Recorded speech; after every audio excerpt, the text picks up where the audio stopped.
সমুদ্র আমার তো খুবই ভালো লাগে, যার জন্য চলে গিয়েছিলাম দীঘা সমুদ্রে আমরা ফ্যামিলি সহ। আমার তো সমুদ্রে যেতে খুবই ভালো লাগে।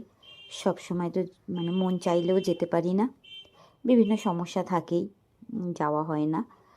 তো সেদিন গিয়েছিলাম, সমুদ্রে নামলাম। আসলে সমুদ্রে নেবে না আমি মানে আমার ছেলের থেকেও মনে হয় আমি ছোট হয়ে গেছিলাম।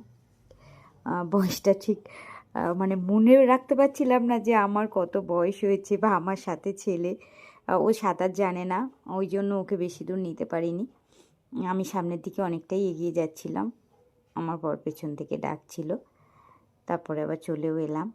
আর ছেলেকে মানে ছেলে যাতে না যায় দূরে, ওই জন্য ওর কাছাকাছি থাকছিলাম। তারপর ও বায়না ধরলো যে আমি একটু সামনের দিকে যাব। আমি ওর বাবাকে বললাম যে তুমি একটু ধরে নিয়ে যাও, যেহেতু ও সাঁতার জানে না, একটা তো ভয় থেকেই যায়।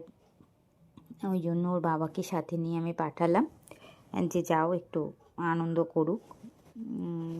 আর সাবধানতা তো অবশ্যই অবলম্বন করা উচিত, সেই জন্য ওর বাবা ওকে ধরেছিল। আমার তো খুব ভালো লাগছিল, কারণ সমুদ্র আমার এতটাই ভালো লাগে, আমি বলে বোঝাতে পারবো না যে কতটা আমার ভালো লাগে। তোমাদের কার কার ভালো লাগে সমুদ্র, অবশ্যই আমাকে কমেন্ট করে জানাবে। সবাই খুব ভালো থাকবে আর আমার জন্য অনেক অনেক আশীর্বাদ করবে। আমি একটু অসুস্থ, যার জন্য সবাইকে সময় দিতে পারছি না। সবাই খুব খুব ভালো থাকবে, সাবধানে থাকবে।